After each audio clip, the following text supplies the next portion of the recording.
अस्सलामुअलैकुम। Horror stories के एक न्यू एपिसोड के साथ मैं हूं मजहर मलिक। कैसे हैं आप लोग? उम्मीद है खैरियत से होंगे। आज की ये खौफनाक कहानी जो मैं आपको सुनाने जा रहा हूं, ये मुझे भेजी है दानियाल यूसुफ ने बर्मिंघम, इंग्लैंड से। दानियाल यूसुफ कहते हैं कि मैं और मेरी पूरी फैमिली आपकी ना सिर्फ कहानियों को बहुत शौक़ से सुनते हैं, बल्कि हमने आपकी कहानी को और भी लोगों को जब सेंड किया तो उन्होंने इतना ज़्यादा उसको पसंद किया कि अब वो भी बाकायदगी के साथ आपकी कहानी को सुनना शुरू हो गए हैं। उन सब का कहना ये है कि आपके सुनाने का अंदाज़ ऐसा होता है कि सुनने वाले को लगता है कि वो भी उस कहानी का हिस्सा है, और जब कहानी ख़त्म होती है तो ऐसा महसूस होता है जैसे हम अपने रूम के अंदर वापस आ गए हैं और इतनी देर के लिए, जितनी देर तक हम आपकी कानों में कहानी सुनते रहे थे आंखें बंद किए हुए, हम उस जगह पे पहुंचे हुए थे। दानियाल यूसुफ साहब, थैंक यू सो मच। आपको कहानी में मेरा अंदाज़े बयां अच्छा लगता है। उन्होंने जो मेरे साथ कहानी शेयर की है ये उस वक्त की है, लंदन यूके की, जब दूसरी जंग अजीम शुरू होने वाली थी। माइकल और जैक, कुछ ही अरसा हुआ था उनकी दोस्ती को, लेकिन बहुत अच्छे दोस्त बन गए थे। माइकल पहले किसी और शहर में आबाद था, अब उस शहर में आके आबाद हुआ था जहां पे उसकी मुलाकात जैक से हुई थी, और बातों ही बातों में उनकी ऐसी दोस्ती हो गई क्योंकि दोनों के मिजाज बहुत ज्यादा मिलते थे। दोनों को ही शिकार का शौक था और यूं हर वीकेंड पे वो दोनों गाड़ी पे कैंप और खाने पीने का सामान सवार करते और रवाना हो जाते किसी भी ऐसे जंगल, किसी भी ऐसी जगह पे, किसी भी ऐसे वीराने में जहां पे वो जाकर कैंप लगाते और रात को ढेर सारी बातें करते। माइकल के बारे में जैक काफी कुछ जान चुका था, लेकिन जैक की ख्वाहिश ये थी कि उसका कहना यह था कि वो उसको अपनी फैमिली से भी मिलवाएगा, और स्पेशली अपने गांव वो उसको लेकर जाना चाहता था जहां पर उसकी आबाई एक बहुत बड़ी हवेली थी, उसके दादा की हवेली। वो खुद भी वहां पे जाता तो था, लेकिन बहुत लंबे अरसे बाद, क्योंकि उसके लिए काफी दूर जाना पड़ता। कई दफा ऐसे प्रोग्राम बने, लेकिन कोई ना कोई मसला आ जाता और माइकल जैक के साथ वहां पर ना जा सकता। जैक ने बताया था कि वो 3 फैमिली मेंबर हैं। सबसे बड़ा जैक है और जैक से छोटी उसकी एक बहन और उससे छोटा उसका एक भाई।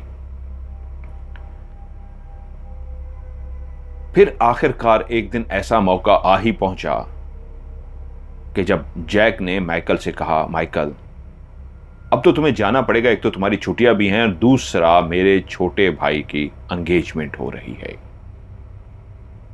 उस गांव में मौजूद मेरे काफी रिश्तेदार अब भी मौजूद हैं, वो सारे भी उसी हवेली में जमा होंगे, तो इस दफा तुम कोई बहाना नहीं कर सकोगे, हम लाजमी जा रहे हैं। माइकल ने कहा ठीक है, और वाकई मैं पहले भी जाना चाहता था, लेकिन कोई ना कोई प्रॉब्लम इस तरह की आ जाती थी कि मैं नहीं जा पा रहा था। अब तो मैं फ्री हूं, हम जरूर जाएंगे। यूं दोनों दोस्त रवाना हुए और एक बहुत बड़ा लंबा सफर तय करने के बाद जब उस छोटे से गांव में पहुंचे तो वो बहुत ही हसीनो जमील गांव था। आज आबादी बढ़ चुकी है। ये उस वक्त की बात है जब इंग्लैंड जैसे शहर में भी दूर दराज के जो छोटे छोटे गांव थे वो बहुत खूबसूरत होते, लेकिन आबादी इतनी ज्यादा नहीं थी। ये एक ऐसा गांव था जहां पे रास्ते में ही जैक ने माइकल को बताया था कि मेरे दादा की बहुत ज्यादा जमीनें थीं, और उसी गांव के, यूं समझ लो, मेरे दादा ही सबसे बड़े एक हवेली के ना सिर्फ मालिक थे बल्कि एक अमीर जमींदार थे। वो एक बहुत अच्छी तबीयत के मालिक थे, लेकिन हमें जहां तक उनके बारे में पता लगा है वो ये है कि उनकी ज़मीनें वो खुद जिसकी देखभाल तो करते थे, लेकिन कुछ इस तरह के दोस्तों के साथ, कुछ इस तरह की कंपनी के अंदर इन्वॉल्व हुए कि ज़मीनों की ख़ास देखभाल ना कर सके, पता नहीं क्या हुआ कि ज़मीनें इधर उधर होती गईं और एक वक्त ऐसा आ पहुंचा वो अकेले रह गए। लेकिन उनका जो आखिरी वक्त था, उनके दोस्त बताते हैं, वो बहुत अजीब सा था। वो किसी से मिलते नहीं थे, पता नहीं वो क्या करते थे, वो अकेले रहते थे। ऐसी बहुत सारी बातें जैक ने माइकल को अपने दादा के बारे में बताई। यहां तक कि जब उस गांव में दाखिल हुए तो वो उसकी खूबसूरती को देख के हैरान रह गया कि मैं यहां पे पहले क्यों नहीं आया। माइकल बोला, ये तो बहुत खूबसूरत गांव है यार। और जब वो एक शानदार बहुत बड़ी एक ऐसी इमारत के सामने पहुंचे जिसको देख के माइकल बोला, वाओ, ये किसका घर है? जैक बोला, यही तो है घर जो तुम्हें दिखाना था। इतने अरसे से कह रहा था कि चलो यार वहां पे चलते हैं और तुम चलने को तैयार ही नहीं थे। तो माइकल ने घर को बाहर से जब देखा तो इतना बड़ा था और इतना खूबसूरत बना हुआ था, माना कि वो पुराना था। लंदन के अंदर आज भी कई घर जो हैं पुराने हैं, लेकिन अपनी आबोताब से अपनी खूबसूरती को लिए खड़े हैं। वो पुरानी बिल्डिंगें आज की मॉडर्न बिल्डिंगों से ज्यादा खूबसूरत नजर आती हैं। और वो गाड़ी से उतर के बाहर काफी देर खड़ा बिल्डिंग्स को देखता रहा। तो जैक बोला, क्या यहीं खड़े रहना है, अंदर नहीं आना? ओ चलो चलो। और वो अंदर दाखिल हुए। ये एक हवेली नहीं थी, ऐसा लगता था जैसे अंदर पूरा एक शहर आबाद हो। इतने ज्यादा कॉरिडोर थे, ऐसे ऐसे रास्ते थे कि इस हवेली में रहने वालों को शायद खुद को तो रास्ते याद हो गए हों। जब नया मेहमान इस हवेली में दाखिल होता था तो उसके लिए बहुत मुश्किल था रास्तों को याद करना। भूल भुलैया इतना ज्यादा थी, इतने ज्यादा कमरे बने हुए थे। ये बहुत ज्यादा कमरों पे मुश्तमिल एक बहुत बड़ी मकान कह लीजिए, घर कह लीजिए, हम लोग उसको हवेली का लफ्ज इस्तेमाल करते हैं। जब लोग ये पहुंचे तो उस वक्त शाम होने वाली थी, अंधेरा फैलने वाला था। और जब वो अंदर दाखिल हुए तो लाइटें वगैरह जलाई जा चुकी थी। अंदर की खूबसूरती, उसके हाल को देख के, मुख्तलिफ साइडों पे बने हुए कमरों को देख के माइकल बहुत ज्यादा हैरान था कि मैं पहले इसके साथ क्यों नहीं इस हवेली में आ सका। यहां पे तो हम लोग दोनों कैंपिंग करते हैं, इधर उधर जाते हैं। इस हवेली में भी रहने का एक अपना मजा होता अगर हम दोनों यहां पे रहते। मुख्तलिफ रास्तों से वो गुजरते हुए, कमरों को देखते हुए, एक बहुत बड़े हाल से गुजरते हुए एक कॉरिडोर में दाखिल हुए। और उस कॉरिडोर के बिल्कुल एंड पे एक दरवाजे को खोल दिया गया। जैसे ही जैक ने उस दरवाजे को खोला, उस कमरे के अंदर दाखिल होते ही माइकल हैरान रह गया। एक शानदार कमरा उसका मुंतजिर था। उस कमरे की दरो दीवार, उस कमरे की छत, उस पे लगा हुआ फानूस और उसका इंतहाई खूबसूरत बना हुआ बेड। और बेड के साथ ही लगा हुआ एक बहुत बड़ा खूबसूरत ऐसा शीशा जो लकड़ी के इर्द गिर्द, उसकी साइडों पे दरमियान में शीशा था, उसके इर्द गिर्द लकड़ी का ऐसा काम किया गया था कि वो दाखिल होते ही शीशे को देख के हैरान से रह गया। शीशा तो हर जगह पे मौजूद था, वो एक ऐसा शीशा दीवार के सामने लगाया गया था, बेड के सामने, जहां पे आप अपनी पांव से लेकर सर तक अपने वजूद को देख सकते हैं। इतना बड़ा था। लेकिन उसके फ्रेम जो था, जो लकड़ी का बना हुआ साइडों पे था, वो ऐसा नफीस, ऐसा खूबसूरत था जैसे किसी और दुनिया से उसको बनवाया गया हो। वो चलता हुआ सीधा शीशे के पास गया, उसके फ्रेम को हाथ लगा के बोला, ओ माय गॉड यार, ये कितना खूबसूरत है। तो जैक बोला, पूरी हवेली देखने वाली है। अभी तो तुम सिर्फ एक कमरे में दाखिल हुए हो, तुम्हें मैं पूरी हवेली दिखाऊंगा, तुम हैरान रह जाओगे। एक काम करो, रेस्ट करना है रेस्ट कर लो। घड़ी की तरफ देख के बोला, रात को इस टाइम पे सारी फैमिली इकट्ठी होगी और हम खाना खाएंगे और तुम्हें तैयार होके पहुंच जाना है।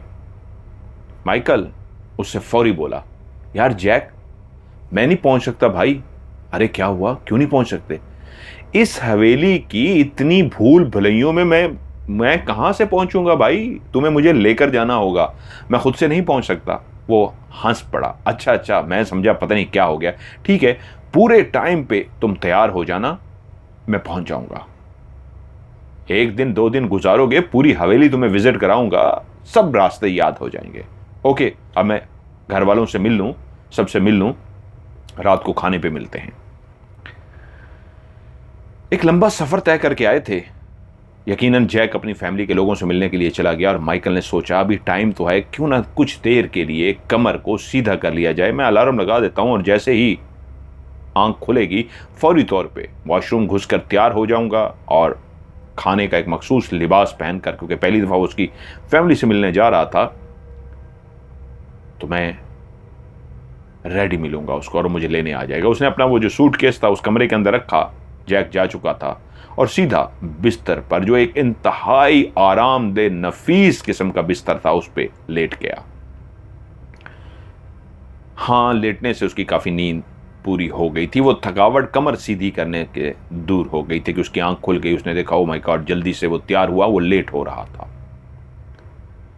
वो जैसे ही अपने बाथरूम के अंदर घुसा, तैयार हुआ और जैसे ही लिबास तब्दील करके वो बाहर निकला, तो उसने देखा, वो जैसे ही लिबास पहन चुका था, अब उसने बाल वगैरह बनाने थे, तैयार होना था, शीशे के सामने जैसे ही पहुंचने लगा तो उसने देखा उसके बेड के बिल्कुल पास एक काली स्याह बिल्ली मौजूद थी, जिसको वो देख नहीं सका था। लेकिन उस बिल्ली ने जैसे ही एक आवाज पैदा की थी, हल्की सी, जैसे उस बिल्ली की, उसने अपनी आवाज नहीं, किसी चीज को टच किया था तो एक खुरचने की आवाज पैदा हुई थी। शायद उसने बेड को खुरचा था या किसको, तो एकदम चौंका। उसने मुड़ के देखा तो वहां पे एक काली स्याह बिल्ली, जो काफी सेहतमंद तगड़ी सी थी, उसको खड़ी घूर रही थी।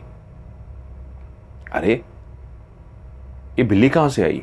लेकिन उसने एकदम दरवाजे की तरफ देखा तो उसे याद आया, जब वो जैक के साथ कमरे में दाखिल हुआ था तो जैक तो दरवाजा खुला छोड़ के चला गया था, दरवाजा तो उसने भी बंद नहीं किया था, वो तो सो गया था। वो समझ गया खुले दरवाजे से बिल्ली दाखिल हो गई है, और उसी लम्हे उसने देखा बिल्ली उसी रास्ते से वापस जा रही है जहां से वो दोनों, जैक और माइकल, उस दरवाजे से दाखिल हुए थे। बिल्ली उस कमरे के दरवाजे से बाहर चली गई और वो सीधा शीशे के सामने खड़ा हो गया।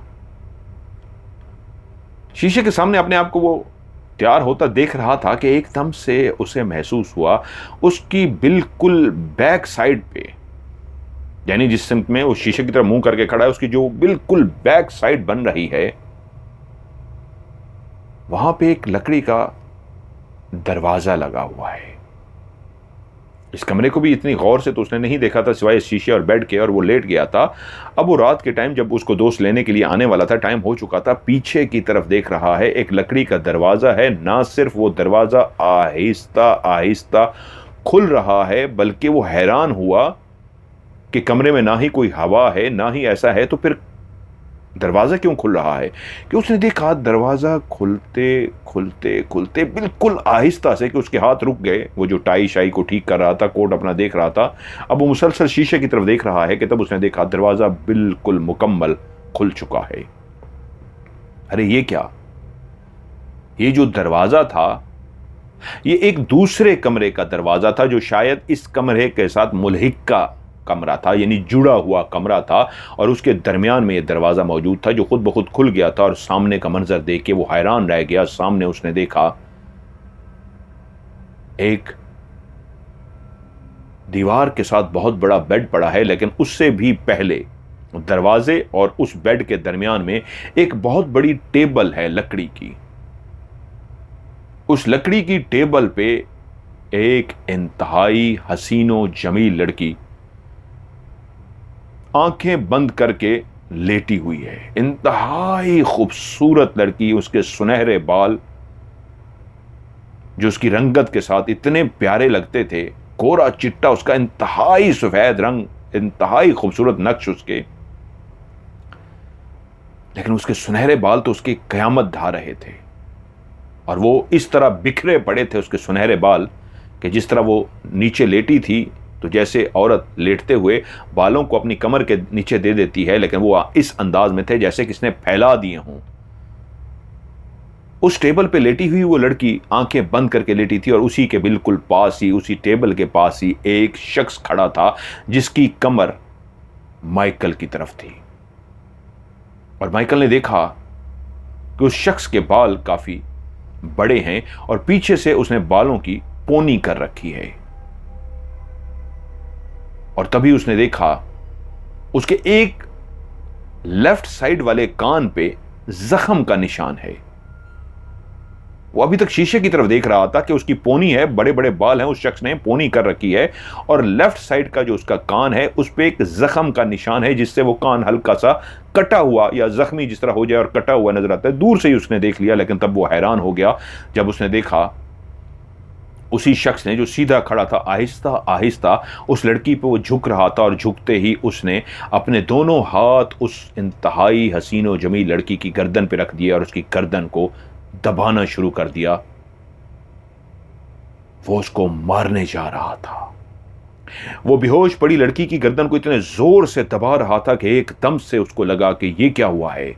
इससे पहले कि वो लड़की को मार डाले मुझे उसकी मदद करनी होगी। वो एकदम से चौंका। अभी तक वो इस सारा मंजर शीशे के अंदर देख रहा था। शीशा उसको पीछे दरवाजा जो मौजूद था, जो खुल चुका था और उसके अंदर ये सब कुछ होने जा रहा था। वो लंबे बालों वाला जिसके कान पे निशान था, लड़की की गर्दन दबाने जा रहा था, उसको मारने जा रहा था। वो तेजी से मुड़ा उसकी मदद करने के लिए, लेकिन जैसे ही मुड़ा तो वो एकदम से चौंक गया। जिस सिम पे उसने दरवाजे को देखा था वहां पे तो कपड़ों की एक अलमारी थी, बहुत बड़ी अलमारी। उसने अपने सर को झटका कि क्या ये मेरा वहम है, ये क्या हुआ है। जल्दी से दोबारा शीशे के अंदर देखा तो शीशे ने भी दिखाया कि वहां पे तो कपड़े की एक अलमारी है, सिवाय कपड़े की अलमारी के कुछ भी नहीं। फिर से उसने पीछे देखा, फिर से शीशे में देखा और शीशा बार बार यही कहे लकड़ी के सिवा कुछ भी नहीं है। वो तेजी से चलता हुआ उस लकड़ी की अलमारी के पास गया।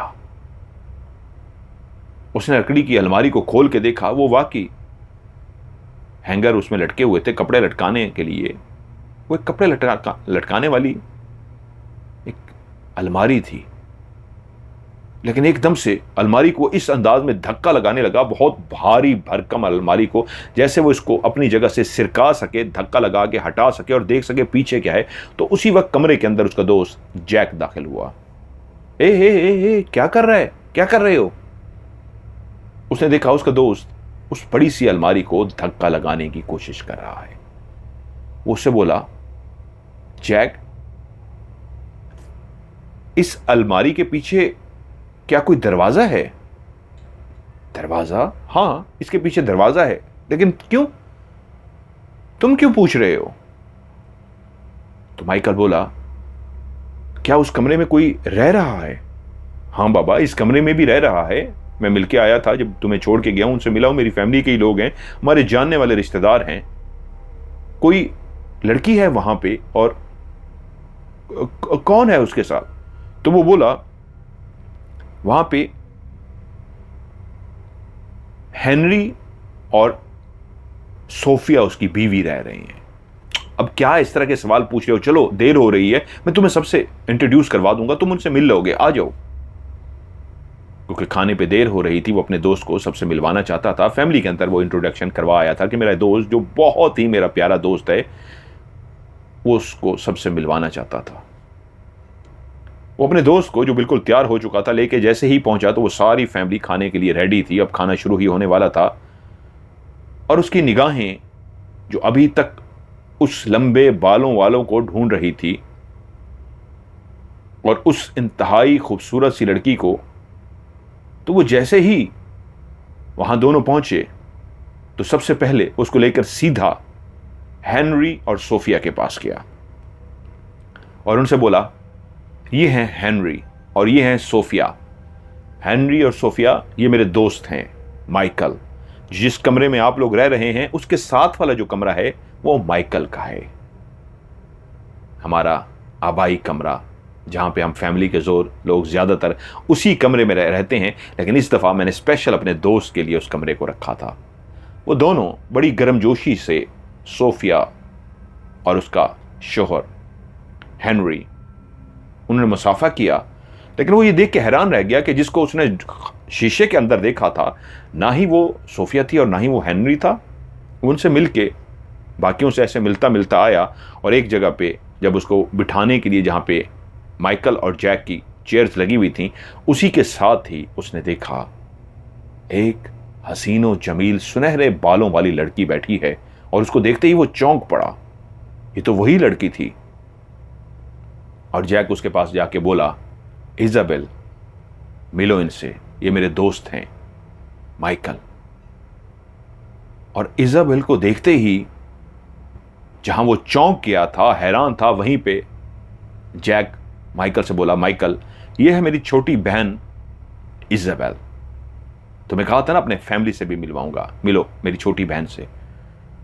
और उसी वक्त उसने उसकी बहन के साथ हाथ मिलाया और उसकी आंखों में जब आंखें डालकर देखा तो वो देखता ही रह गया। वही हसीनो जमीर चेहरा, वही खुले हुए बाल, और इसको उसने बेहोश देखा था और वो मंजर अभी तक उसकी आंखों में था। अभी कुछ लम्हे पहले ही तो वो उसने देखा था। वो कैसे इस चेहरे को भूल सकता था। और तभी जब वो हाथ मिला चुका तो तारुफ हुआ। और ये हैं उनके होने वाले हस्बैंड, जिनसे शायद 1 महीने तक ये दोनों शादी करने वाले हैं। इनसे मिलो। ये हैं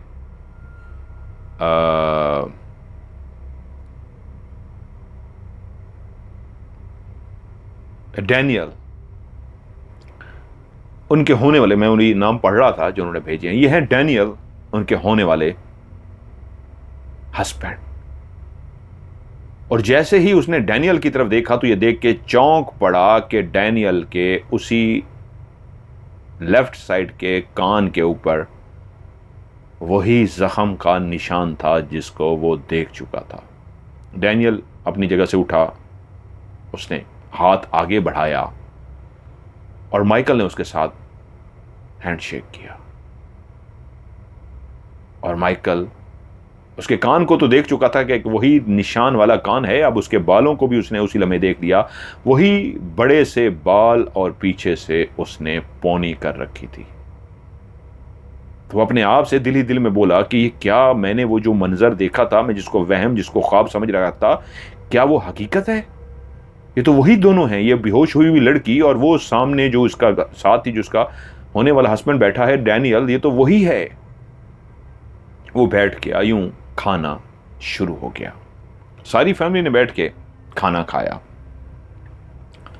गपशप होती रही। और उसके बाद सब अपने अपने कमरे में चले गए। जैक ने भी कहा, कल गपशप ज़्यादा करेंगे तो मैं घर भी दिखाऊंगा। आज तो मैं भी थका हुआ हूँ, अभी तक सो नहीं सका, सारी फैमिली से मिलता रहा हूँ, तो तुम भी सो जाओ, लंबा सफ़र करके आए हैं, कल बाकी गपशप होगी। वो अपने कमरे के अंदर दाखिल हुआ। उसने कमरे का दरवाज़ा बंद किया, क्योंकि जब वो पहले इस कमरे में आया था तो उसी तरह ड्रेस के साथ सो गया था। अब वो एक हल्के फुल्के लिबास में सोना चाहता था, तो इसलिए जिस तरह उसकी आदत थी उसने दरवाजे को लॉक किया, सारे कपड़े उतार दिए, बस छोटे से कपड़ों के अंदर वो अपने बिस्तर पर लेट गया। ये आधी रात का वक्त था जब उसकी आंख खुली। एक शोर की आवाज आ रही थी जो बहुत ही मध्यम थी।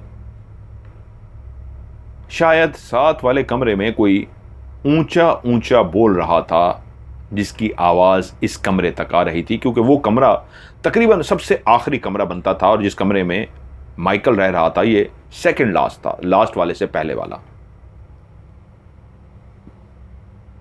और उसका तारुफ हुआ था वहां पे सोफिया और उसका हस्बैंड हेनरी रह रहे थे। वो दोनों शायद आपस में बहस कर रहे थे किसी बात में कि अब उनकी आवाजें ऊंची हो गई थी, उनके लहजे इतने ऊंचे हो गए थे कि उनकी आवाजें यहां इस कमरे तक आ रही थी।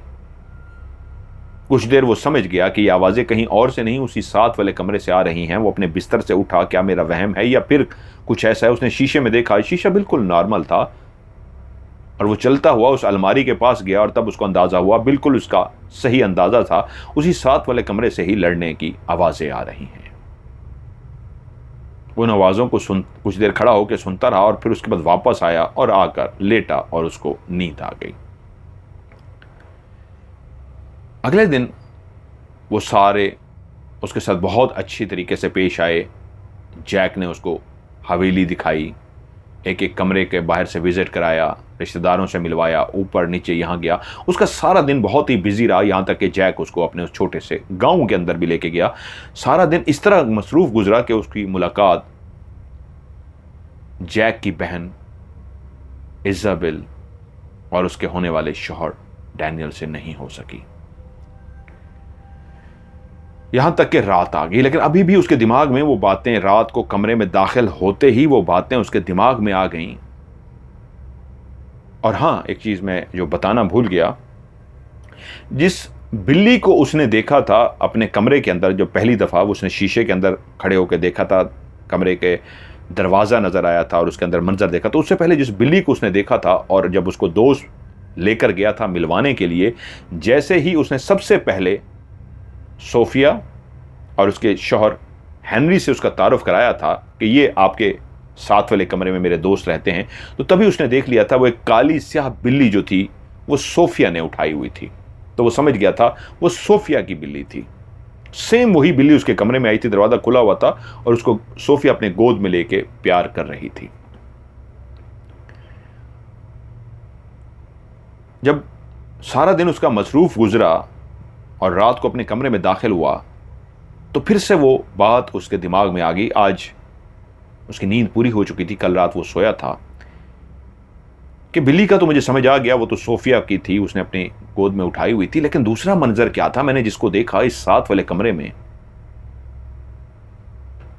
उसकी मुझे समझ नहीं आई। वो तो इजाबेल थी, जैक की बहन, लेकिन इस कमरे में तो कोई और है। लेकिन मैंने ऐसे कैसे देख लिया, इस शीशे में कैसे देखा? तो फिर से शीशे के आगे खड़ा हो गया, गौर से शीशे को देखता रहा, लेकिन उसको कुछ समझ ना आया। यहां तक कि जब कुछ भी समझ ना आया तो अपने बिस्तर पर सोने के लिए लेट गया। ये आधी रात का वक्त था। वो टाइम हो चुका था जब सारे सो के तकरीबन उठ गए थे और वो भी अपनी बिस्तर से उठने ही लगा था वॉशरूम के लिए कि उसको फिर साथ वाले कमरे से वही ऊंची ऊंची आवाजें आई। रात के टाइम तो शायद फिर भी वो एहतियात कर रहे थे, इस वक्त वो इतना ऊंचा ऊंचा लड़ रहे थे, इतनी बुरी तरह एक दूसरे से वो लड़ाई कर रहे थे लफ्जों के जरिए कि वो हैरान हो गया कि ये क्या हो रहा है। और वो अपने वॉशरूम में चला गया कि यार कल भी ये लोग लड़ रहे थे और आज तो इतना सुबह सुबह इतना ज्यादा लड़ रहे हैं, इनको हुआ क्या है। वो जैसे ही वॉशरूम से फारिग होके अपने बिस्तर के करीब आया और शीशे के सामने खड़ा हुआ तो एकदम से उसकी निगाह पड़ी, काली स्याह बिल्ली बिल्कुल उसी अलमारी के सामने मौजूद है। वो एकदम से हैरान हुआ, शीशे में उसने उस बिल्ली को देखा था, वो काली स्याह बिल्ली वहां मौजूद थी उस बड़ी सी अलमारी के सामने, जो कपड़ों वाली अलमारी थी जिसके पीछे दरवाजा था। उसने फौरी तौर पे घूम के देखा बिल्ली की तरफ, तो बिल्ली वाकई मौजूद थी। उसने पीछे बिल्ली की तरफ देखा और एकदम हैरान हुआ ये कमरे में कहां से आई है। और वो जैसे ही मुड़ के उसने शीशे के अंदर देखा तो बिल्ली वहां पर नहीं थी। तेजी से उसने गर्दन अपनी पीछे की तरफ घुमाई तो ये देख के हैरान रह गया कि बिल्ली अब उस जगह पे नहीं है। नहीं, ये मेरा वहम नहीं हो सकता। मैंने पहले पहले इस बिल्ली को शीशे में देखा और फिर पीछे मुड़ के देखा तो वो वहीं पे मौजूद थी, और फिर से मैंने शीशे में देखा तो वो गायब हो गई है। अब मैं वापस देख रहा हूं बिल्ली नहीं है। उसने कमरे के अंदर बिल्ली को ढूंढना शुरू कर दिया, क्योंकि बिल्ली तो बाहर जा ही नहीं सकती थी। कमरे का दरवाजा तो उसने लॉक किया था, सोने से पहले वो दरवाजा बंद करके सोता था। उसने इधर उधर बेड के नीचे हर उस जगह पे जहां पे वो देख सकता था, सब जगह पे उसने देख ली, बिल्ली वहां पे नहीं थी। लेकिन ये उसका वहम नहीं था। बिल्ली को उसने क्लियर देखा था, वही सोफिया की बिल्ली जिसको उसने सोफिया की गोद में देखा था, अभी वहां पे मौजूद थी, शीशे में भी नजर आई थी और उसको खुली आंखों से भी मुड़ने के बाद जब उसने मुड़ के देखा था तब भी नजर आई थी। और हैरत की यह बात थी कि अब वो शोर जो नहाने से पहले, शावर लेने से पहले उठते ही उसको उस कमरे से सुनाई दिया था, वो शोर अब पहले से भी ज्यादा हो चुका था। थोड़ी देर के बाद जब वो बिल्ली को ना ढूंढ सका, तैयार होकर बाहर निकला तो पता लगा एक अजीबो गरीब वाकया हो चुका है। वाकया कुछ यूं था, सोफिया का शौहर डैनियल रात के खाने में अपने लिए कुछ चिकन लेकर आया था और कुछ बीफ के बड़े बड़े पीस लेके आया था। उसने इसलिए ला के रखा था, उसको सुबह सुबह नाश्ते में वो इतना पसंद आया था, बीफ जो था ज्यादा, उसमें एक दो बोटियां चिकन की रखी थी लेकिन ज्यादा बीफ लेकर आया था। इतना उसको पसंद आया था कि उसने कहा था कि मैं सुबह उठ के ब्रेकफास्ट में यही खाऊंगा, और उसने ला के कमरे में रख दिया। उसकी जब सुबह आंख खुली तो उसने देखा सोफिया की वो काली स्याह बिल्ली उसकी प्लेट के अंदर रखे हुए उस गोश्त को खा चुकी थी और आखिरी बोटी उसके मुंह में थी जिसको वो चबा रही थी और उसने देख लिया और इस तरह वो गुस्से से बिल्ली की तरफ भागा कि उसने बिल्ली को उठा के जमीन पे जोर से पटक दिया और बिल्ली को पटकते हुए सोफिया ने भी देख लिया। यूं उन दोनों की लड़ाई शुरू हो गई और लड़ाई इतनी बड़ी कि वो तो नहाने चला गया था, नहीं सुन सका था कि वो लोग किस बात पे लड़ रहे हैं, कि इतनी बड़ी कि उसने गुस्से में उस कमरे में रखा हुआ एक टेबल लैंप जो बहुत भारी भरकम था, पत्थर का बना हुआ, उठा के इतनी जोर से बिल्ली को मारा। ये सारी लड़ाई इस बिल्ली की वजह से है कि बिल्ली वहीं पे ही मर गई और सोफिया ने चीखना शुरू कर दिया। लड़ाई एक्सट्रीम पे पहुंच गई और सारे जमा हो गए, लेकिन अभी तक सोफिया इस बात पे रोए जा रही थी, लड़ी जा रही थी कि इसने मेरी बिल्ली को मार दिया है। लेकिन कमरे के अंदर बिल्ली मौजूद नहीं थी। वो सारे परेशान होकर ये कह रहे थे कि अगर इसने बिल्ली को मार दिया तुम्हारी आंखों के सामने, बिल्ली कहाँ है? तो वो कह रही थी मुझे क्या पता, इससे पूछो, इसने फेंक दी है। क्योंकि जब इसने देख ली मैंने रोना शुरू कर दिया, इसने मेरी बिल्ली को मार दिया है, तो इसने बिल्ली को कहीं फेंक दिया है। और वो बार बार इस बात पे हल्फ देने को तैयार था कि मैंने बिल्ली को कहीं नहीं फेंका, मैंने बिल्ली को कहीं नहीं फेंका। ये बात इतनी बढ़ती गई कि बाकी रिश्तेदारों तक भी बात पहुंच गई और वहीं पे ही जैक, उसका छोटा भाई, जिसकी बकायदा इस घर में शादी थी और जिस पे सारे इनवाइटेड थे, अब किसी को समझ ना आए तो वहीं पे एक बात जो अजीब व गरीब महसूस हुई, माइकल भी वहां पे पहुंच गया। तो माइकल ने उससे पूछा क्या आपकी बिल्ली गोश्त खाती थी? उसने कहा नहीं। तो उसने कहा ये जो बता रहे हैं कि वो गोश्त खा रही थी, तो ये क्या है? वो भी इस बात पे चौंकी, हां कभी वो गोश्त नहीं खाती, वो तो वो खुराक खाती है जो उनकी बिल्लियों की होती है, मैं उसको देती हूं, तो लेकिन हां वो गोश्त खा रही थी। माइकल को याद आया कि मैंने भी सुबह एक कमरे में बिल्ली को देखा है और बिल्ली को चौंक गया कि बिल्ली वो गायब हो गई थी, मैं उसको ढूंढता रहा। अब मामला अभी हल नहीं हुआ था कि माइकल जैक को लेकर साइड पे गया। माइकल बहुत परेशान हो गया था। जैक बोला क्या हुआ है माइकल, सब खैरियत है? उसने कहा यार मैं खुद अजीब हो गया हूं। हाँ बोलो। और उसी वक्त जैसे ही माइकल बोलने लगा, उसकी बहन इजाबेल भी वहीं पे आई किसी काम के लिए। तो वो बोलते बोलते रुक गया। तो इजाबेल बोली ओह सॉरी, अगर मैंने आपको कोई डिस्टर्ब किया, आप लोग कोई प्राइवेट बात कर रहे थे, तो ओके मैं बाद में आऊंगी। तो बोला नहीं नहीं नहीं, वो तो इजाबेल को देखना चाहता था। माइकल तो चाहता था इजाबेल उसके करीब हो। तभी उसने कहा नहीं नहीं आप रुक जाएं। तो वो भी रुक गई और जैक बोला हाँ बताओ क्या हुआ है? उसने इजाबेल की तरफ देखकर कहा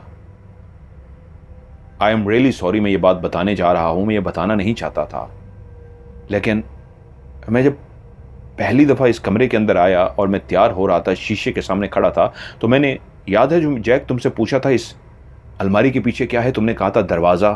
हाँ मुझे याद है। तो मैंने उस दरवाजे के अंदर जो मंजर देखा था वो ये था। उसने वो सारा मंजर बता दिया था कि इजाबेल लेटी हुई थी, मैंने एक लड़की को देखा जिसके बाल सुनहरी थे और इस तरह लेटी हुई थी और एक शख्स उसका गर्दन दबा रहा था। मैं उसको अपना वहम समझा, लेकिन क्या ऐसा पॉसिबल है? और इसलिए मैं खिड़की अलमारी को हटा कर देख रहा था, तुम आ गए थे और मैंने तुमसे पूछा तो उस कमरे में कौन रहते हैं? तो तुमने बताया था तुम्हें मिलवाता हूं। और तुमने जब मुझे मिलवाया तो वो सोफिया और डैनियल थे और मैंने बिल्ली को भी देखा था, वही बिल्ली उनकी गोद में थी। मैं तो उनको देखते ही समझ गया कि मेरा कोई वहम था, ऐसा कुछ भी नहीं है। लेकिन जब तुमने अपनी बहन इजाबेल से मुझे मिलवाया, उसने इजाबेल की तरफ इशारा किया, तो मैं एकदम चौंक पड़ा। जिसको मैंने लेटे हुए देखा था वो तो इजाबेल थी। और जब तुमने उसके होने वाले शौहर डैनियल का तारुफ कराया तो मैं एकदम से परेशान हो गया कि इन दोनों को ही तो मैंने देखा था। उसके पीछे से बाल बंधे हुए थे, उसके कान पे कट का निशान था। मैं झूठ नहीं बोल रहा। मेरी बात को आप लोग गलत मत समझिएगा, वो खुद चौंक पड़ा। हाँ, आप इससे अंदाजा लगाएं मुझे कैसे पता लगा उस अलमारी के पीछे दरवाजा है, जबकि मैं तो पहली दफा आया हूं। इजाबेल जो चुप थी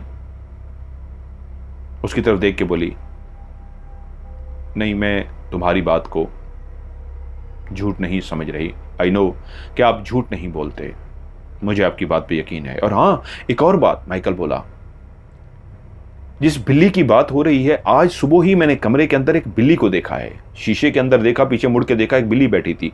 मैंने वापस शीशे के अंदर देखा, बिल्ली गायब हो गई। फिर पीछे मुड़ के देखा, बिल्ली नहीं थी। मैं पूरे कमरे में उसको ढूंढता रहा हूं, बिल्ली कहीं पे भी नहीं थी। मेरा वहम नहीं हो सकता, क्योंकि कमरे का दरवाजा बंद था, वो बिल्ली बाहर जा ही नहीं सकती। मैंने उसको पूरे कमरे में छान मारा, बिल्ली कहीं पे भी नहीं थी। और ऊपर से वो बता रही हैं कि उनकी बिल्ली गोश्त नहीं खाती, तो वो गोश्त खा गई है अच्छा खासा। तो वहीं पे जैक बोला, ये बहुत अजीब सा है बिल्ली का, मुझे कुछ समझ नहीं आ रही, लेकिन हाँ, हमारे एक जानने वाले हैं, वो फादर हैं, हम उनसे ये बात करते हैं मामला है क्या। वैसे भी वो आज शाम को आने वाले हैं। अब जिस तरह हमारे एक रूहानी आमिल होते हैं, उनके फादर या जो चर्च के अंदर होते हैं, वो शाम को पहुंच गए। सारी बात उनको बताई गई और शीशे वाली बात भी बता दी गई कि उसने ऐसे ऐसे देखा है, लेकिन वो वाली बात नहीं बताई गई उनको, इजाबेल और उसके होने वाले हस्बैंड की। बाकी बिल्ली की सारी बात बता दी गई। तो वो बोले, ये कुछ अजीब सा है, जब वो बिल्ली नहीं खाती तो उसने बीफ कैसे खा लिया? जब नहीं खाती होती बिल्लियां, वो नहीं खाती, लेकिन वो बिल्ली अगर मर भी गई तो गई कहां? और माइकल ने जिस बिल्ली को कमरे में देखा वो गायब हुई, कुछ समझ नहीं आ रही। वो कुछ लोग सोचते रहे और उसके बाद बोले, मुझे गोश्त चाहिए। उनको गोश्त दे दिया गया, पका हुआ एक भुना हुआ जो गोश्त था उनको प्रोवाइड कर दिया गया। और गोश्त लेकर वो उसी कमरे में पहुंचे। उन मियाँ बीवी को साइड पर कर दिया गया था, क्योंकि बीवी की हालत बहुत खराब थी। बिल्ली के मरने से वो अजीब सी हरकतें कर रही थी। उस कमरे को खाली करा दिया गया उन फादर के कहने पर, और उस कमरे के अंदर गोश्त रख दिया गया, भुना हुआ गोश्त। और उन्होंने कहा, इस कमरे की तरफ कोई नहीं जाएगा और ज्यादा किसी को बताने की जरूरत भी नहीं, एक शादी वाला घर है, लोग इसी में लगे रहें। जब रात हुई तो फादर को वहीं पे ही रुकना था, शाम के टाइम ही वो गोश्त रख दिया गया था। जब रात हुई, ये 9 बजे का टाइम था, माइकल, जैक और वो फादर चलते हुए उस कमरे के अंदर गए। जब दरवाजे को खोला गया तो ये देख के हैरान रह गए कि वो प्लेट बिल्कुल खाली थी। उस प्लेट के अंदर कुछ भी नहीं था। वो हैरान हुए, क्या इस कमरे के अंदर कोई आया था? उन्होंने कहा, नहीं, हमें नहीं पता, लेकिन उस कमरे का क्या लॉक लगा दिया गया था? उन्होंने कहा, हाँ, बंद था, लेकिन उस तरह लॉक तो नहीं लगाया गया कि बाकायदा कोई खोल ना सके, लेकिन सबको कह दिया गया था यहां पे कोई ना हो। नहीं, एक काम करो, मुझे कच्चा गोश्त ला कर दो और आज इसी कमरे में मैं सोऊंगा। उनको कच्चा गोश्त ला कर दिया गया और उस कमरे के अंदर फादर कच्चा गोश्त रखकर लेट गए। जब सुबह उठे तो उन्होंने बताया कि एक हैरानकुन बात हुई है कि मैं यहां लेटा रहा हूं और रात को कुछ लम्हे के लिए मेरी आंख लगी है। मैंने कमरा अंदर से लॉक कर दिया था, मेरी कुछ लम्हों के लिए आंख लगी है और मेरी आंख खुल गई है। जब मेरी आंख खुली है तो मैंने देखा है गोश्त गायब हो चुका है। वो बिल्ली अगर भुना हुआ गोश्त खा भी गई थी, कच्चा गोश्त कभी नहीं खा सकती। मामला कुछ और है, कुछ गड़बड़ जरूर है। उन दोनों मियाँ बीवी को मेरे सामने लाओ। हेनरी और उसकी बीवी सोफिया को लाया गया। सोफिया की हालत ऐसी हो चुकी थी, अब हेनरी ने बताया कि सोफिया मेरे ऊपर बाकायदा, जब ये सारा वाकया हुई है, लड़ाई होती है, हाथापाई होती है, लेकिन अब वो मेरे ऊपर ऐसा हमला कर चुकी है कि मैं बहुत खौफजदा हूं। कैसा हमला? उसने कहा, ऐसे जैसे सोफिया के अंदर कोई और ताकत हो, इसके अंदर कोई और एनर्जी हो। जब ये मेरी गर्दन को दबाने की कोशिश कर रही थी तो इसके हाथों में इतनी ताकत थी कि मैं इसके हाथों से छुड़ा नहीं पा रहा था। मुश्किलों से मैंने अपने आप को इससे छुड़ाया है और कमरे से भाग गया हूं। लेकिन मुझे उस वक्त लगा है कि वो सोफिया के हाथ नहीं थे, इतनी ताकत सोफिया के हाथों में नहीं आ सकती। उस फादर ने सोफिया को कमरे में बुलाया। सोफिया बिल्कुल इस तरह आई, दुखी और रोनी, और उसकी हालत एक अजीब सी थी। उसको सामने बिठा दिया गया और उसके शौहर हेनरी से पूछा, क्या कभी पहले भी इसकी ऐसी हालत हुई थी? उसने कहा, नहीं। हाँ, मुझे याद पड़ता है घर के अंदर कभी कभी ये डर जाती थी। उसने पूछा आप लोगों का घर कहाँ है? तो उसने बताया साथ ही पास है। तो उसने कहा चलो। अब माइकल वहीं पे रहा, वो फैमिली वहाँ पे चली गई, लेकिन जब वो वहाँ पे वापस आए तो पता लगा उस घर के अंदर कुछ इस तरह की एक्टिविटीज़ हो रही थी जिसकी वजह से वो दोनों मियाँ भी कुछ ना कुछ महसूस करते थे, लेकिन इतना ख़तरनाक नहीं था जो इस घर में हो चुका था। वापस वो इस घर में आ गए और जैक से माइकल ने पूछा कि क्या वहाँ पे पता लगा? उसने कहा वहाँ पे असरात तो हैं घर में, ये बता रहे हैं, लेकिन कह रहे हैं वो इतना ज़्यादा नहीं है जिस तरह यहाँ पे हो रहा है। उन्हें अगली रात फिर से वहाँ पे, बाकी किसी को पता नहीं था इस बात का, सिर्फ माइकल, जैक और उन दोनों मियाँ बीवी के अलावा किसी को नहीं बताया गया था कि फादर क्या करें, या उसकी बहन इजाबेल को पता था। उधर रात को फिर गोश्त के साथ जो भुना हुआ भी था और कच्चा भी था, वो फादर उस कमरे में लेकर बैठ गए और वो तहैया कर चुके थे कि आज सोएंगे नहीं। वो रात सारी पढ़ते रहे। रात को पढ़ते पढ़ते एकदम से दरवाजे पे नॉक किया, और जैसे ही दरवाजा नॉक हुआ तो माइकल गहरी नींद से उठ बैठा। उसका दरवाजा नॉक हो रहा था। माइकल ने उठकर दरवाजे के पास जाके पूछा कौन? तो दूसरी तरफ से फादर बोले मैं हूं, दरवाजा खोलो। उसने दरवाजा खोल दिया। फादर अंदर आ गए और उसे बोले माजरत ख्वाह हूं, मैं रात के इस पहर तुम्हें डिस्टर्ब कर रहा हूं, क्योंकि उस कमरे के साथ यही कमरा जुड़ा है ना, इसके दरमियान में एक दरवाजा है। क्या तुम कुछ लम्हों के लिए इस कमरे से बाहर जा सकते हो? जी मैं जा सकता हूं। माइकल अपने कमरे से कुछ देर के लिए बाहर चला गया और फादर ने उस कमरे का दरवाजा बंद कर लिया। कितनी देर तक वो अंदर क्या करते रहे, उसके बाद उन्होंने दरवाजा खोला और माइकल से कहा अंदर आ जाओ। माइकल अंदर आ गया और उसके बाद वो वापस अपने कमरे में चले गए। जब सुबह हुई तो जैक ने माइकल को बताया कि रात वो तुम्हारे कमरे में भी आए थे। उसने बताया हाँ ये सारा कुछ हुआ है। उन्होंने कहा वो पढ़ते रहे, अब वो कह रहे हैं इस कमरे के, इस घर के तय खाने के अंदर हमें जाना है, लेकिन अभी नहीं, शादी वाला घर है, लोग परेशान हो जाएंगे।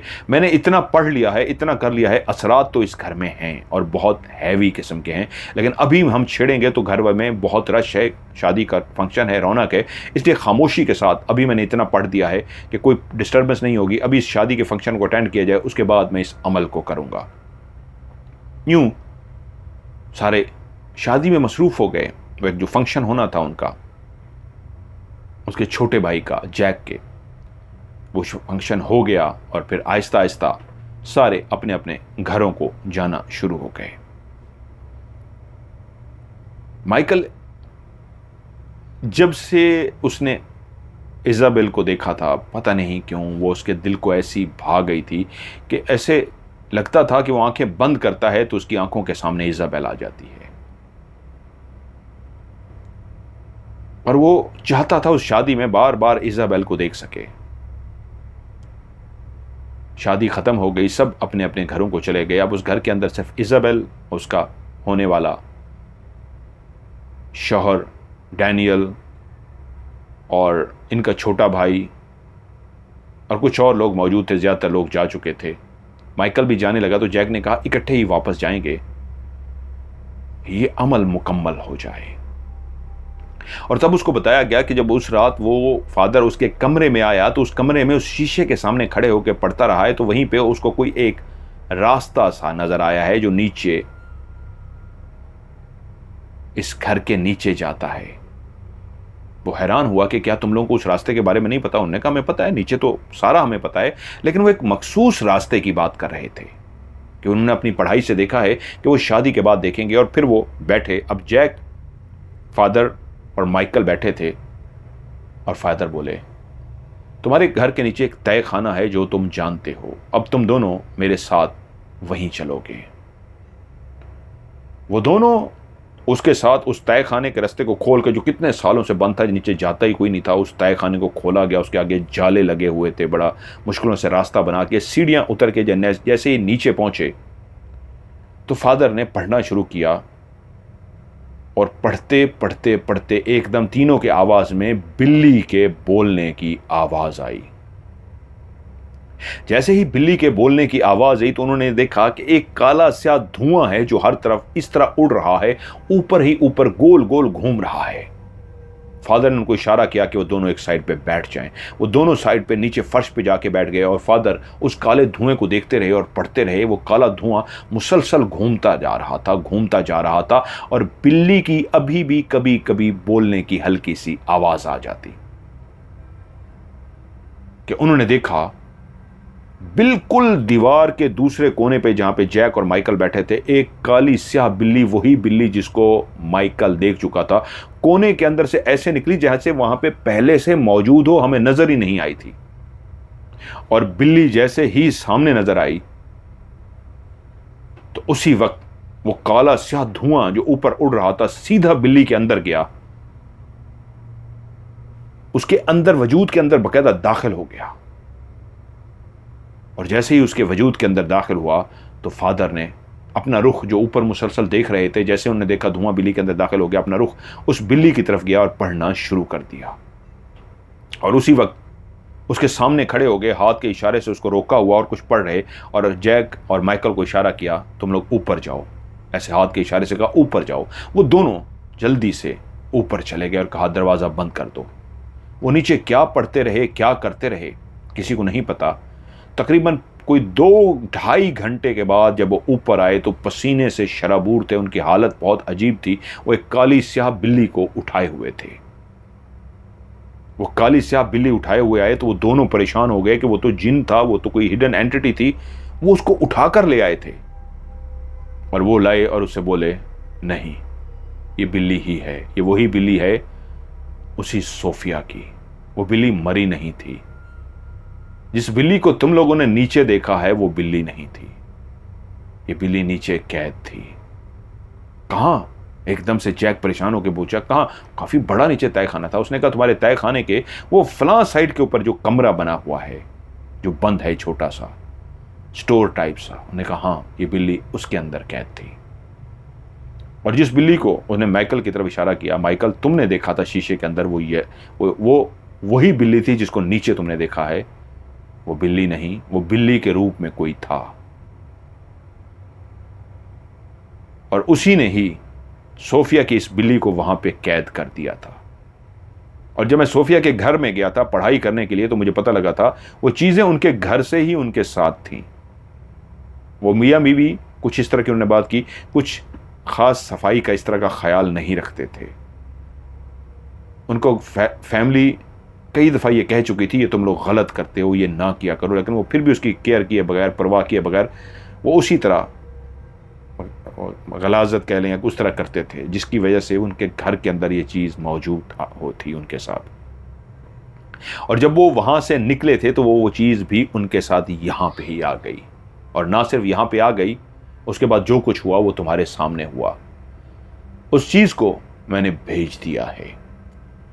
और जब मैंने उस चीज़ को वहाँ से भेज दिया तो उसके बाद मुझे कमरे के अंदर से बिल्ली के बोलने की आवाज़ आई। तो मैं समझ गया अब आवाज़ उस चीज़ की नहीं हो सकती, उस चीज़ को तो मैंने अपने इल्म से भेज दिया था। और जब मैं कमरे के अंदर गया तो ये बिल्ली मुझे नजर आई और सीधी आके मेरे पाँव के साथ ऐसे लिपटना शुरू हो गई। मैं समझ गया और मैंने इसे उठा लिया। इसके वजूद को हाथ लगाते मुझे पता लग गया ये एक सादा सी बिल्ली है।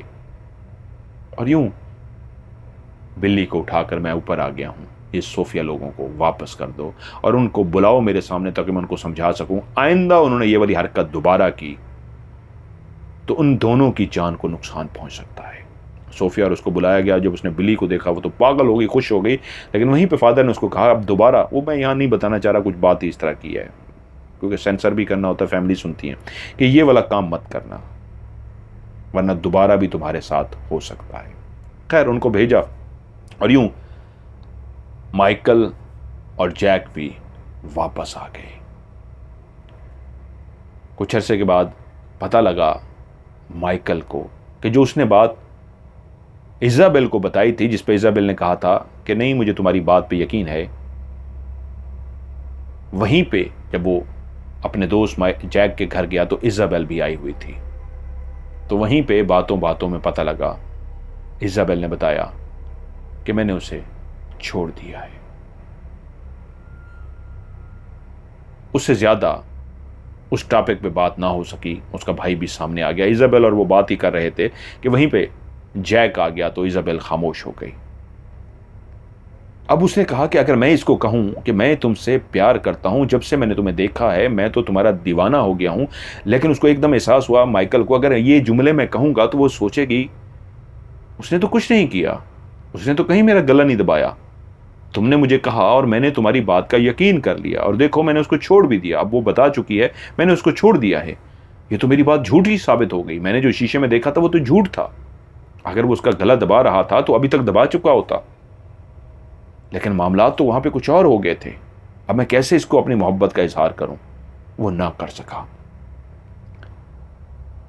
अब जंग शुरू हो गई। बहुत सारे लोगों को जंग में जिस तरह भर्ती किया जाता है, जिसमें जैक भी इज़ाबेल भी दोनों शामिल हो गए। इज़ाबेल नहीं, जैक और माइकल भी शामिल हो गए। अब इतना टाइम गुजर गया था, माइकल की हालत बहुत ख़राब थी। वो चाहता था कि काश, जंग का पता कोई नहीं है, कितने लोग थे जिनकी खबर मिलती थी कि वो जंग में मारे गए हैं।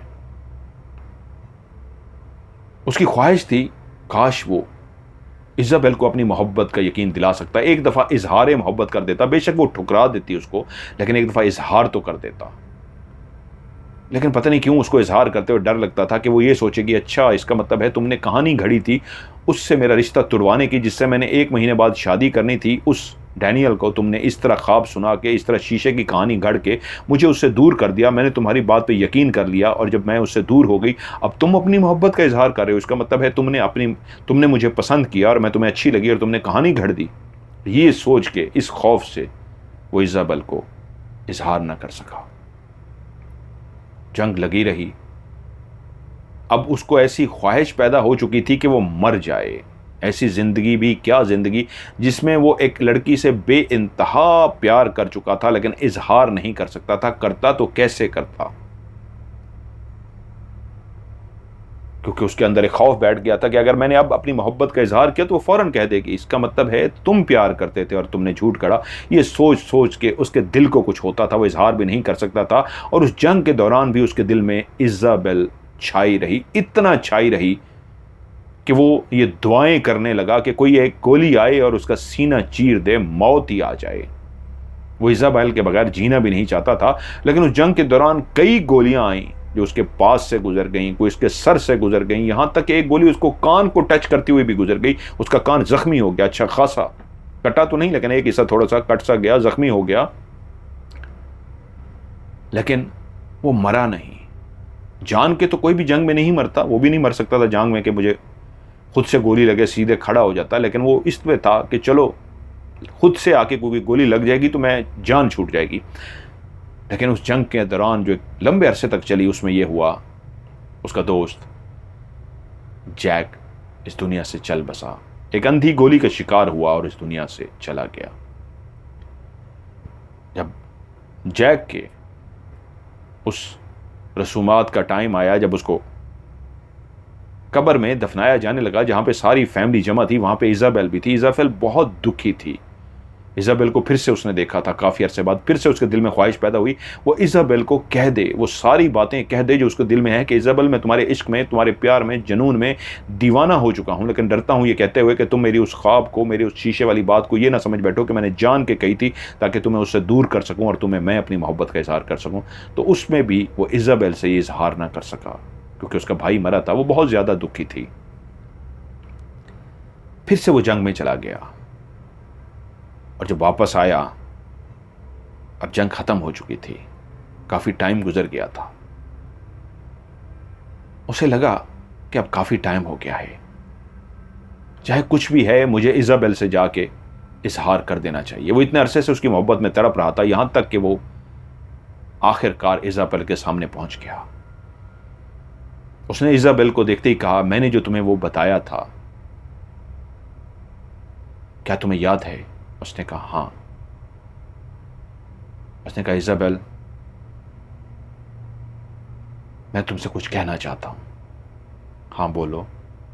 उसने अपने दिल का हाल सब उसको बता दिया कि मैं तुमसे शदीद प्यार करता हूं, दीवानगी की हद तक प्यार करता हूं, लेकिन इजहार इसलिए आज तक नहीं कर सका कि मैंने जब वो तुम्हें शीशे वाली बात बताई थी वो सच थी। जो मैंने देखा था मैंने बता दिया था, लेकिन मेरे दिल में था कि अगर मैं अपनी मोहब्बत का इजहार करूंगा तो तुम ये समझोगी कि मैंने तुम्हारे उस डैनियल से तुम्हें दूर किया और तुम मुझे समझ जाओगी कि मैं एक गलत इंसान हूं। तुम्हारी झूठी कहानी सुना के पहले डैनियल से दूर किया और फिर मोहब्बत का इजहार कर सका हूं, इसलिए मैंने मोहब्बत का इजहार नहीं किया। आज मेरी बर्दाश्त से बाहर हो गया, मैंने इसलिए तुमसे कह दिया। इजाबेल ने उसकी आंखों में देखा और उससे कहा, बहुत देर कर दी तुमने। जब तुमने वो मुझे बात बताई थी, मुझे तुम्हारी बात पे उसी वक्त यकीन आ गया था, लेकिन सच ये है मैं डैनियल से उस वक्त भी प्यार नहीं करती थी।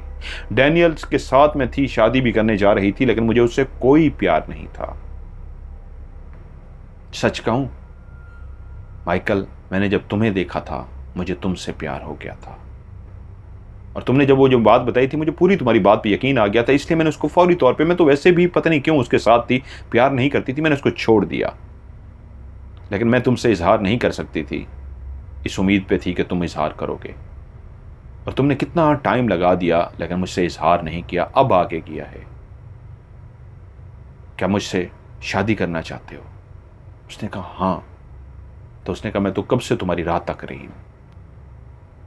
और वो ऐसा खुशी से उछल पड़ा, दीवाना हो गया कि इजाबेल ने अभी तक शादी इसलिए नहीं की थी, वो उससे शादी करना चाहती थी, और यूं दोनों ने शादी कर ली।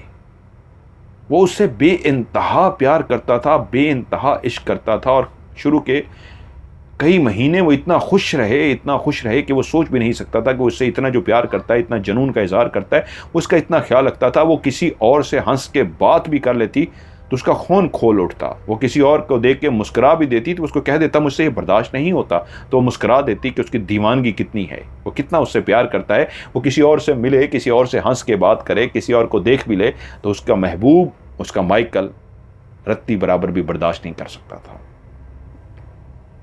शादी 6 महीने, 8 महीने, साल जब गुजर जाता है तो इंसान बहुत कुछ एक दूसरे की आदत को समझ जाता है। अब दोनों बेइंतहा खुश थे, लेकिन अब लड़ाई जिस बात पे हो रही थी, वो जिस बात पे पहले शक करता था माइकल, जो उसको कहता था किसी की तरफ देखती हो तो मुझसे बर्दाश्त नहीं होता, किसी की तरफ हंसती हो मुझसे बर्दाश्त नहीं होता, अब भी वो ऐसा ही कर रहा था। पर इजाबेल उसको कह रही थी ये गलत है, क्या तुम्हें मेरे ऊपर यकीन नहीं है? शुरू में तो मैं तुमसे यही समझती रही ना कि तुम मोहब्बत में, दीवानगी में बर्दाश्त नहीं कर सकते। हाँ, इश्क में ऐसा होता है, लेकिन अब तो तुम मुझे जानते हो, मैं तुम्हारी हूं, तुम्हारी बीवी हूं, तुम्हारे साथ सिंसियर हूं, अब भी तुम ऐसा सोचते हो। लेकिन वो माइकल ऐसा ही करता रहा, और वो इजाबेल जिच होती गई, यहां तक कि उनके बीच में लड़ाइयां होनी शुरू हो गई। वो मोहब्बत वाला रिश्ता जो था अब लड़ाइयों में बदल चुका था, सिर्फ और सिर्फ माइकल के शक की वजह से। कहाँ गई थी, किसके साथ थी, किसको देख रही थी, उससे क्यों बात कर रही थी, उसके साथ ये किया, और वो उसको कहती तुम दीवाने हो चुके हो, पागल हो चुके हो। लड़ाइयाँ इतनी बड़ी कि एक दिन जब वो घर में दाखिल हुआ तो वहीं जो होता है अमूमन जब बीवियां छोड़ कर जाती हैं तो एक खत ही रख कर जाती हैं, वहीं पे एक खत लिखा था। क्योंकि कुछ दिनों से ऐसा हुआ था जब उनकी लड़ाइयाँ शदीद बढ़ गई थी। अब शादी को 2 साल होने वाले थे, तो पिछले 2-3 महीने से एक ऐसा शख्स जो माइकल से भी ज्यादा खूबसूरत था, हैंडसम था, बहुत अमीर था, शक्ल और सूरत का बहुत अच्छा और अमीर भी था, उससे जब इजाबेल और माइकल तीनों जब इस तरह बैठ के मिले थे तो वो देख रहा था कि वो बार बार इजाबेल को ऐसी निगाहों से देख रहा था जैसे कह रहा हो कि तुम इतनी हसीन और जमील ऐसे शख्स के साथ क्यों जिंदगी गुजार रही हो जिसके पास इतना पैसा भी नहीं है, मैं बहुत रिच बंदा हूं, शक्ल और सूरत का भी अच्छा हूं, सब कुछ है मेरे पास, तुम इसके साथ क्यों हो? और तब तो जब 2-3 दफा वो उनके साथ मिला तो मुसलसल माइकल इजाबेल को उसी के नाम के ताने मारना शुरू हो गया कि तुम उसकी तरफ क्यों देखती हो, वो क्यों आता है, मैं उसकी आंखों में देख चुका हूं, वो तुम्हें पसंद करने लगा इसलिए कि वो अमीर है, इसलिए कि वो मुझसे आज ज्यादा हैंडसम है। और ऐसी लड़ाइयां शुरू होती गईं, और वो शख्स जिसका नाम मैं इस वक्त भूल गया हूं, वो कैमन रख देते हैं कि तुम कैमन के साथ बहुत ज्यादा अटैच हो रही है, और उसको कहती मेरा उससे कोई ताल्लुक नहीं है। और वो कहता नहीं, मैंने उसकी आंखों में देखा है, वो तुम्हें प्यार करता है, तुम्हें ऐसी निगाहों से देखता है। लड़ाइयाँ इतनी बड़ी, उसको लगा कि शायद इजाबेल भी अब माइकल के अंदर कैमन के अंदर इंटरेस्ट लेने लगी है, क्योंकि वो अब इतना खूबसूरत भी नहीं रहा था, उसके बाल बहुत ज़्यादा बढ़ चुके थे, बहुत लंबे लंबे माइकल के बाल हो चुके थे, और वो हैंडसम था, बहुत अमीर था और उसको यकीन हो गया था कि अब इज़ाबेल उसके साथ खुश है, क्योंकि उसके पास दौलत थी, उसके पास हुस्न भी ज़्यादा था। और जब लड़ाइयाँ उसी कैमन की वजह से बढ़ती बढ़ती इतनी बढ़ गई, तो एक दिन जब वो घर दाखिल हुआ तो वहां पे एक खत लिखा था। उस खत में लिखा था, माइकल, मैं तुम्हें छोड़कर जा रही हूं। मैंने पूरी कोशिश की तुम्हारे साथ खुश जिंदगी गुजारने की, लेकिन नहीं कर रह सकी। मेरे पास अब ज्यादा बोलने को कुछ नहीं है। आज मैं उसी के पास जा रही हूं जो सबसे ज्यादा मुझे प्यार करता है। तुम्हारी इस आदत ने मेरे दिल में तुम्हारे लिए नफरत पैदा कर दी है। मैं तुमसे शदीद प्यार करती थी, मैंने तुम्हारे लिए शादी तक नहीं की थी। कितना अरसा तुम्हारा इंतजार किया, और जब तुमने मुझसे शादी का कहा तब मैंने तुमसे ही शादी की। और तुम्हारी ये शक की आदत मुझे तुमसे बहुत दूर कर गई है। अब मैं जा रही हूं वहीं अपने घर, उसी के साथ जिंदगी गुजारूंगी जो मुझे सबसे ज्यादा प्यार करता है। जब उसने खत पढ़ा तो उसके तो 14 तबक रोशन हो गए। वो पागल जनूनी हो गया कि वो कैमन के पास चली गई है और वो अब कैमन के साथ रहेगी। इसका मतलब है उसने आखिरकार, मेरा शक ठीक था, उसने कैमन के लिए मुझे छोड़ दिया। उसने गाड़ी निकाली और तेजी से गाड़ी दौड़ाता हुआ सीधा उसी गांव के उसी घर में पहुंच गया जो उनका आबाई हवेली थी, घर था। वो गुस्से से अंदर दाखिल हुआ और ढूंढता ढूंढता सीधा उसी कमरे में पहुंचा जहां पे उसने रिहाइश की थी। वो शादी के बाद भी वहां पे जाते रहे थे, और उसने देखा इज़ाबेल उसी कमरे में मौजूद है। उसने जैसे ही इज़ाबेल को देखा, वो सोने की तैयारी कर रही थी, उसने जैसे ही इज़ाबेल को देखा सीधा गया और उसकी गर्दन में दोनों हाथ डाल दिए और पकड़ के उसको उसी टेबल पर लेटा के उसकी गर्दन दबानी शुरू कर दी। इज़ाबेल की आंखें बंद होती जा रही थी। वो गुस्से में, जुनून में बोलता जा रहा था, मैं अपने अलावा तुम्हें किसी और का नहीं होने दूंगा। तुम सिर्फ और सिर्फ मेरी हो और मेरे अलावा किसी की नहीं हो। मैं तुम्हें जिंदा नहीं छोड़ूंगा, मैं तुम्हें किसी का नहीं होने दूंगा, तुम सिर्फ मेरी हो। और वो उसकी हाथ गर्दन पे डाले उसकी गर्दन को दबाए जा रहा था कि उसी वक्त उसकी आंख सामने शीशे की तरफ गई। और जैसे ही उसने सामने शीशे की तरफ देखा तो वो देख के चौंक गया।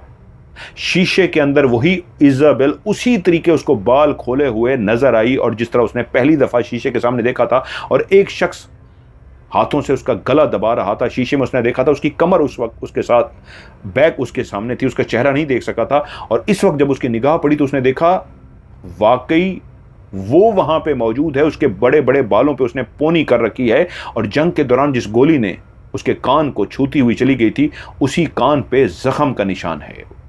जिस शख्स को, जिसका वो चेहरा नहीं देख सका था, पोनी वाले बाल देखे थे और कान पे कट का निशान देखा था, इसी वक्त उसने देखा वही इज़ाबेल उसी मंजर की तरह लेटी है और उसकी गर्दन दबा रहा है। वो कोई और नहीं, खुद है। और वो एकदम से जैसे उसकी शीशे पे निगाह पड़ी, उसने अपने हाथ उठा लिए कि ये तो मैंने जो उस वक्त मंजर देखा था वो मैं था। और उसी वक्त वो चलता हुआ जैसे ही शीशे के पास गया तो उसको एक बात की समझ लगी। अब शीशे में एक रिफ्लेक्शन होती है, यानी उल्टी चीज, लेफ्ट वाली चीज राइट पे नजर आती है, राइट वाली चीज लेफ्ट पे नजर आती है। तो उसने देखा वो जिस शख्स को उसने देखा था, जो डैनियल था, इज़ाबेल से जो शादी करने वाला था, उसके तो लेफ्ट पे था। शीशे की वजह से उसको राइट नजर आया था। अब जब उसने गौर किया तो पता लगा जिस कान पे उसको गोली छूती हुई गई थी ये उसी का कान है, और पीछे उसके जो बाल हैं जिसको उसने पोनी कर रखी है वो वही है। वो अपने चेहरे को पहचान नहीं सका था। और तभी वो जमीन पर गिर गया और जोर जोर से चीखना शुरू हो गया और उसके पांव में गिर गया। मैं बर्दाश्त नहीं कर सकता इज़ाबेल, तुम किसी और के पास जाओ, तुम मुझे छोड़ कर आ गई हो। तो वो इज़ाबेल आगे से बोली, मैं अपने भाई के पास आई थी क्योंकि मेरा भाई मुझे सबसे ज़्यादा प्यार करता है। मेरा बड़ा भाई जैक जो अब इस दुनिया में नहीं रहा, उसके बाद छोटा भाई ही है जो मुझसे शदीद प्यार करता है, इसलिए मैं अपने छोटे भाई के पास आई थी। और जब उसने ये सुना तो वो धाड़े मार के रोता रहा कि मैंने कितना गलत उसको सोचा, कितना गलत समझा, और वो मैं ही था और मैं ही उसकी गर्दन दबाने लगा था। वो उससे लिपट गया, मुझे माफ़ कर दो, मैंने अपनी उस आदत की वजह से, अपने जुनून की वजह से क्या से क्या कर डाला। और वाकई वो मंजर मैंने आज देख लिया है जो उस वक्त मंजर देखा था। उसने उसको बता दिया कि अभी अभी मैंने शीशे में मंजर देखा है। उससे माफ़िया मांगता रहा। और वो भी उससे प्यार करती थी। और उसने कहा मैं ज़िंदगी में कभी तुम्हारे ऊपर दोबारा शक नहीं करूँगा, मुझे इतना अंदाज़ा हो गया है, तो मुझे छोड़ के आई हो तो मैं पागल और जुनूनी हो चुका हूँ, मैं तुम्हारे बगैर ज़िंदा नहीं रह सकता। और वो दिन उसकी ज़िंदगी की आखिरी दिन था कि जब उसने शक करना छोड़ दिया। उसके बाद उसका इज़ाबेल से पहले भी प्यार था, लेकिन वो प्यार ऐसा दोबारा ज़्यादा हो गया, इतना ज़्यादा हो गया कि इज़ाबेल भी कहती थी कि वाकई तुम जुनून की हद तक मुझे प्यार करते हो। उसने दोबारा कभी इज़ाबेल से शक नहीं किया। और उसके बाद वो दोनों इंतहाई खुशी खुशी ज़िंदगी गुजारने लगे। सिर्फ उसको समझने में उस वक्त जो गलती हुई थी उस शीशे की वजह से हुई थी। शीशे में जिस शख्स को उसने देखा था वो खुद था, लेकिन उस वक्त तक उसके कान पे निशान नहीं था। डैनियल जो उसका होने वाला शौहर था, उसके जिस कान पे उसने निशान देखा था वो शीशे की वजह से लेफ्ट की बजाय राइट। और आज जब उसने अपने आप को शीशे में देखा था तो तब उसको समझ लगी ये कान तो मेरा था। वो जो उसका कान था सिर्फ उसके बाल बड़े थे, उसके दूसरे कान पे कट का निशान था, चेहरा तो मैंने देखा नहीं था। और उसके बाद उसने हमेशा अपनी बीवी को खुश रखा।